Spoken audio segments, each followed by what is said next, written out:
ഈശോ മിശിഹായ്ക്ക് സ്തുതിയായിരിക്കട്ടെ. ഈശോയുടെ കുഞ്ഞു പ്രവാചകന്മാർക്കൊക്കെ സുഖാണോ? ഒരു ത്രില്ലില്ലേ ജീവിക്കാൻ? എന്തെങ്കിലുമൊക്കെ ഈശോയ്ക്ക് വേണ്ടി ചെയ്യണമെന്നൊരു ദാഹം തോന്നുന്നില്ലേ? ചെയ്യണം. അപ്പോഴല്ലേ നമ്മുടെ ജീവിതത്തിനൊക്കെ അർത്ഥമുള്ളൂ. ഇന്നോ നാളെയോ മറ്റന്നാളൊക്കെ ഈശോ നമ്മളെ തിരിച്ചു വിളിച്ച ഈശോയ്ക്ക് വേണ്ടി ഒന്നും ചെയ്തില്ല എന്നൊരു സങ്കടത്തിൽ മരിച്ചു പോകാൻ ഇടവരുത്തരുത്. നമ്മളാരെയും പെട്ടെന്ന് വിളിക്കില്ല, പേടിക്കണ്ട.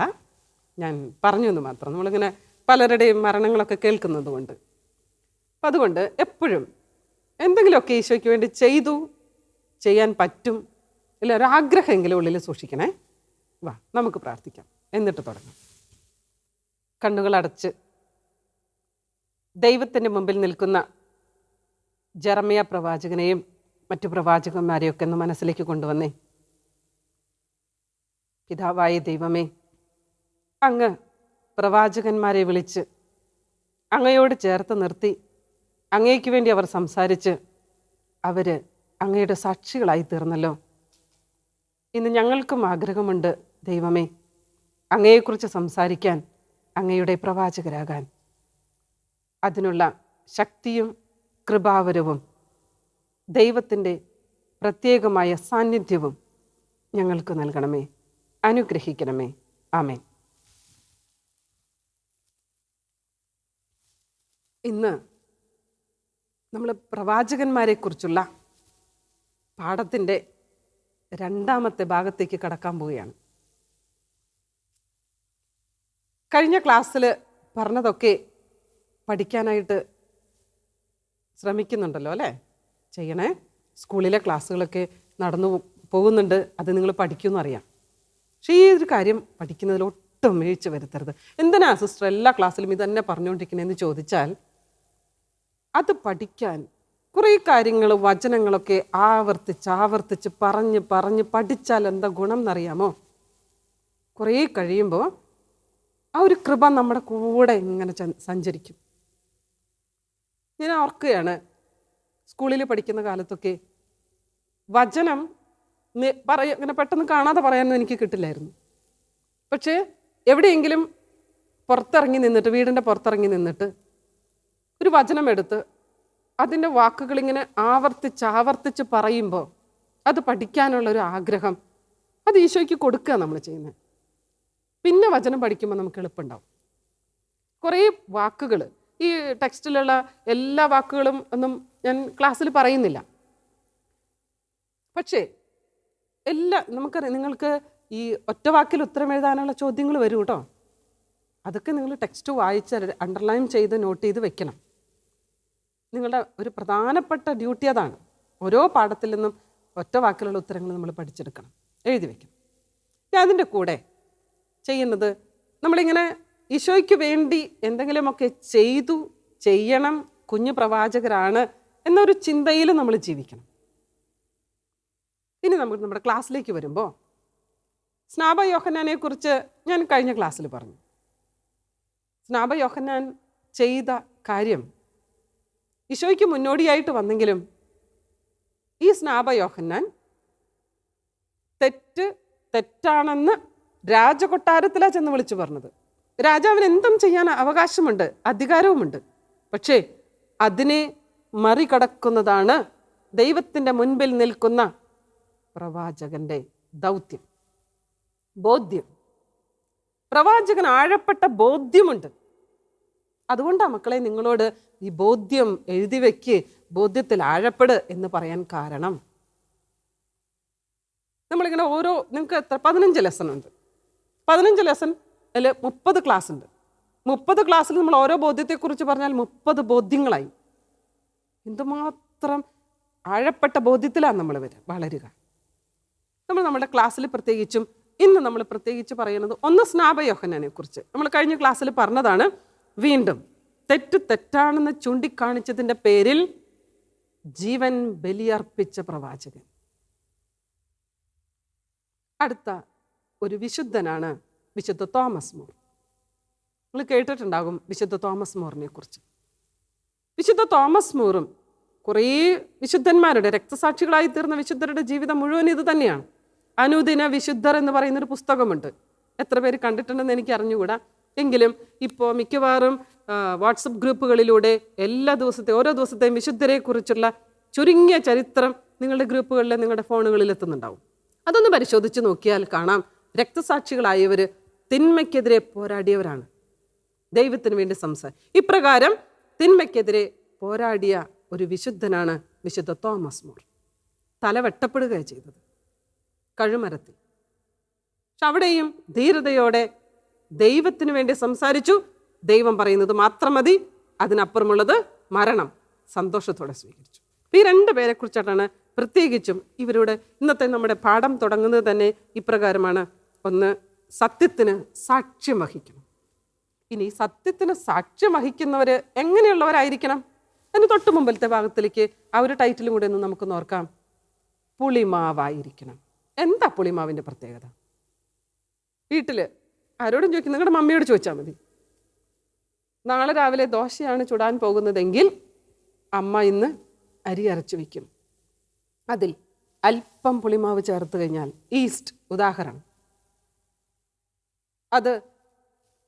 അതായത് അതിൽ തന്നെ പ്രവർത്തിച്ച് അത് പൊങ്ങി നാളത്തേക്ക് ചുടാൻ പാകത്തിനായി വരും. അല്പം പുളിമാവ് മുഴുവൻ മാവിനെയും പുളിപ്പിക്കുന്നു. നമ്മുടെ ക്ലാസ്സിൽ ചില കുട്ടികളെ കാണുമ്പോൾ നമ്മൾ പറയാറില്ലേ, ഓ അവൻ ക്ലാസ്സിലേക്ക് വന്ന ഒരാരവമാണ്, ഒരു സന്തോഷമാണ്. വന്നു എല്ലാവരോടൊക്കെ ഗുഡ് മോർണിംഗ് പറഞ്ഞു, സുഖമല്ലേ എന്ന് ചോദിച്ചു, കുറച്ച് ബഹളങ്ങളൊക്കെ വെച്ചു. എന്തൊരു സന്തോഷമാണ്. അവനെ ആയിരിക്കും നമ്മൾ ആദ്യം പിടിച്ച് ലീഡറാക്കി വയ്ക്കുക. ആരെങ്കിലും ഒരാൾ ദുഃഖിച്ച് കയറി വന്നാലോ? വേണ്ട. നിങ്ങളുടെ ക്ലാസ്സിലെ ടീച്ചർ ക്ലാസ്സിലേക്ക് വരുമ്പോൾ ദേഷ്യത്തിൽ കയറി വന്ന് നിങ്ങൾക്ക് എന്താ തോന്നുക? എല്ലാവരും സൈലൻ്റ് ആവും. ആ സമയം ടീച്ചർ സന്തോഷമായിട്ട് മക്കളെ സുഖമല്ലേ എന്നൊക്കെ ചോദിച്ച് വിളിച്ച് കയറി വന്നാലോ എല്ലാവരുടെ ഇടയിൽ ഒരു അനക്കമൊക്കെ ഉണ്ടാവും. ഇതാണ്, ഒരാൾ മതി ഒരു സമൂഹത്തെ മുഴുവൻ ദൈവത്തിലേക്ക് ഉയർത്താൻ, നന്മ പ്രവൃത്തി ചെയ്യാൻ പ്രേരിപ്പിക്കാൻ ഒരാൾ മതി. ക്ലാസ്സിൽ ടീച്ചർ ചോദിക്കുകയാണ്, ഇന്ന വീട്ടിൽ നമ്മുടെ ക്ലാസ്സിൽ നമ്മുടെ ജോസ്മോൻ ഇന്ന് വന്നിട്ടില്ല, അവൻ എന്താ പറ്റിയത് നിങ്ങൾക്കറിയാമോ? ഇല്ല ടീച്ചറെ, അവൻ്റെ വീട്ടിൽ അല്പം ബുദ്ധിമുട്ടാണ്, അവന് ബസ്സിന് വരാനായിട്ട് പൈസ ഉണ്ടായിരുന്നില്ല. ടീച്ചർ കുട്ടികളോട് ചോദിക്കും, നമുക്ക് എന്താ ചെയ്യാൻ പറ്റുക? ഉടനെ ഒരു കൊച്ചു മോള് എഴുന്നേറ്റ് എന്ന് പറയാം, ടീച്ചറെ നമുക്ക് ഒരു ചെറിയ കളക്ഷൻ നടത്താം, ടീച്ചറും കൂടെ സഹായിച്ച് നമുക്ക് അവൻ്റെ വീട്ടിൽ കൊണ്ടു കൊടുക്കാം. ഒരാൾ മതി. എല്ലാവരും അതിനോട് ചേർന്നു. ഇതാണ്, ഒരു വ്യക്തി പുളിമാവായിട്ട് പ്രവർത്തിച്ചാൽ അത് ദൈവത്തിൻ്റെ കൃപ, ദൈവം തൊട്ട കുഞ്ഞായിരിക്കണം.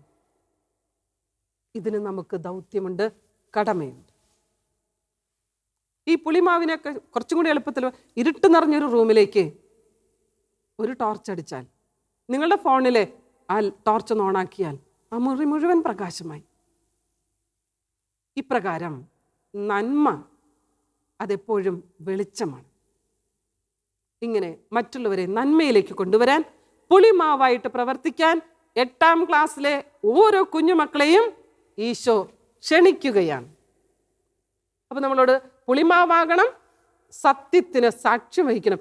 എന്തുമാത്രം വലിയ ഉത്തരവാദിത്വം ഈശോ നിങ്ങളെ ഏൽപ്പിക്കുന്നത് നോക്ക്. ഇനി നിങ്ങൾ കുഞ്ഞുങ്ങളൊന്നുമല്ല, വലിയ കുട്ടികളായി. ചില ഈശോയുടെ ധീര പടയാളികളായിട്ട് നമ്മൾ മാറണം. ഇനി അൽമായരുടെ, അതാണ് അടുത്ത ടൈറ്റില്, അൽമായരും പ്രവാചക ദൗത്യവും.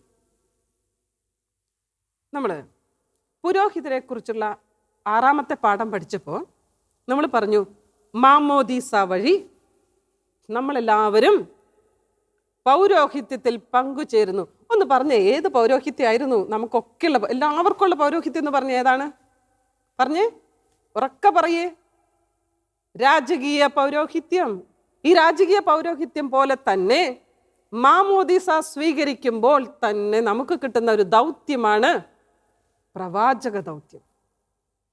അതാണ് നിങ്ങളോട് പറഞ്ഞു വെച്ചിരിക്കുന്നത്. സോ മാമോദീസ വഴി നമ്മളൊക്കെ പ്രവാചകന്മാരായിട്ട് മാറുകയാണ്. ആരുടെ പ്രവാചകർ? ഈശോയുടെ പ്രവാചകരാണ്. ചില സ്ഥലങ്ങളിലൊക്കെ ചില അത്ഭുതങ്ങളൊക്കെ, അതായത് കനാലിൽ വീണ് മരിച്ച കുഞ്ഞുങ്ങളുടെ കാര്യമൊക്കെ പറഞ്ഞു കഴിഞ്ഞാൽ, അല്ലെങ്കിൽ വീണ് കഴിഞ്ഞാൽ കൊച്ചിനെ രക്ഷിക്കുന്നത് ആരായിരിക്കാം? ചിലപ്പോൾ ചെറിയൊരു കുട്ടിയായിരിക്കും. ഇതൊക്കെ ദൈവത്തിൻ്റെ ഇടപെടലാണ്. ദൈവം എല്ലാവരിലൂടെയും പ്രവർത്തിക്കും. അപ്പോൾ അതുകൊണ്ട് ഇന്നത്തെ ഈ അൽമായരുടെ ജീവിതത്തിൽ എങ്ങനെയാണ് പ്രവാചകന്മാരാകേണ്ടത് എന്ന് നോട്ട്ബുക്കിൽ ഒന്ന് എഴുതി വെക്കേണ്ട നമ്മുടെ ദൗത്യം എന്താ, എങ്ങനെ നമുക്ക് പ്രവാചകരാകാൻ പറ്റുക, ഈ പ്രവാചകരാകാനുള്ള ശക്തി എവിടുന്ന നമുക്ക് കിട്ടാം. കൂദാശ സ്വീകരണം എഴുതി വെക്കണേ. കൂദാശ സ്വീകരണത്തിലൂടെ പ്രവാചകരായി ജീവിക്കാനുള്ള ശക്തി നമുക്ക് ലഭിക്കും. നിങ്ങളിപ്പോൾ സ്വീകരിച്ചുകൊണ്ടിരിക്കുന്ന 2 കൂദാശകൾ ഏതൊക്കെയാണ്? വിശുദ്ധ കുർബാനയും വിശുദ്ധ കുമ്പസാരവും. അത് ഇടയ്ക്കിടയ്ക്ക് സ്വീകരിക്കണം, അത് കൃത്യമായിട്ട് ചെയ്യണം. അടുത്തത്, എന്നിട്ട് വിശ്വാസ ജീവിതം നയിക്കണം. വീണ്ടും സുവിശേഷം നമ്മുടെ പ്രചരിപ്പിക്കണം. എങ്ങനെ? വാക്കുകൾ കൊണ്ട് പറയാൻ സാധിക്കുന്നിടത്തോളം പറയണം, കൂടാതെ നമ്മുടെ മാതൃക കൊണ്ട്, ജീവിതം കൊണ്ട്. നമ്മുടെ ജീവിതം കാണുമ്പോൾ ഇത് ഈശോയുടെ കുഞ്ഞാണല്ലോ എന്ന് മറ്റുള്ളവർക്ക് പറയാൻ പറ്റണം. ക്ലാസ്സിൽ എന്തെങ്കിലും ഒരു ചെറിയൊരു വഴക്ക് നടന്നു, നിങ്ങൾ ഒരാൾ ചെന്ന് പറയാണ്, വിട്ടേക്ക് പോട്ടെ, സാരമില്ല, ക്ഷമിക്കടാ, ശാന്തമാവും പെട്ടെന്ന് തന്നെ. ഇതാണ് നിങ്ങളുടെ ദൗത്യം. വഴക്ക് കൂട്ടാനല്ല, വഴക്ക് കുറച്ച് അവരെ കൊണ്ട്. ഇതാണ് ജീവിതം കൊണ്ട്, മാതൃക കൊണ്ട്, നമ്മുടെ ഇടപെടൽ കൊണ്ട് നമുക്ക് പ്രവാചകരാകാനായിട്ട് സാധിക്കും. ക്ലാസ്സിലൊരു തിന്മ കണ്ടു, ചെയ്യരുത് ക്ലാസ്സിൽ എന്ന് പറയാനുള്ള ധൈര്യവും തൻ്റെ ആ സമയത്ത് കുറച്ച് നിങ്ങൾക്ക് എതിർപ്പുണ്ടാകാം, പക്ഷേ പിന്നീട് അവർ നിങ്ങളെ ബഹുമാനിക്കും എന്നുള്ളത് ഉറപ്പാണ്. അവർക്ക് നിങ്ങളുടെ മേൽ ഒരു അഭിമാനം തോന്നും. ഇവൻ മോശമല്ലല്ലോ, ഇവൻ എന്തോ പ്രത്യേകതയുണ്ടല്ലോ എന്ന് നമ്മളെക്കുറിച്ച് പറയും. നമ്മുടെ കടമയാണ്. പൽമായരായിരിക്കുന്നവർക്കും അതോടൊപ്പം തന്നെ ഇനി പുരോഹിതരും അച്ഛന്മാരും സിസ്റ്റേഴ്സും അവരെന്തായാലും ജീവിതം കൊണ്ട് പ്രവാചകരാകാൻ ഇറങ്ങി തിരിച്ചവരാ.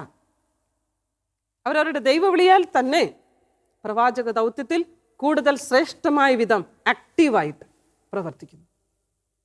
പക്ഷേ ഇന്ന് നമ്മൾ നോക്കുമ്പോൾ അച്ഛന്മാരോടും സിസ്റ്റേഴ്സിനോടും ഒപ്പം ഒരുപാട് അൽമായ സഹോദരങ്ങൾ ഈ പ്രവാചക ദൗത്യത്തിൽ പങ്കുചേർന്ന് ധീരരായ പ്രവാചകരായി യേശുവിന് വേണ്ടി പ്രവർത്തിക്കുന്നവരാണ്. ഈ ക്ലാസ്സിൽ നിന്ന് നിങ്ങൾക്ക് കിട്ടിയ ബോധ്യം എന്താ? അടിവരയിട്ട് മനസ്സിൽ ഉറപ്പിക്കേണ്ട ചിന്ത ഇത് തന്നെയാണ്. ഞാൻ എഴുതി വെക്കും, ഇങ്ങനെ തന്നെ എഴുതി വെക്കണം. ഞാൻ ഈശോയുടെ കുഞ്ഞു പ്രവാചകനാണ്, പ്രവാചികയാണ്.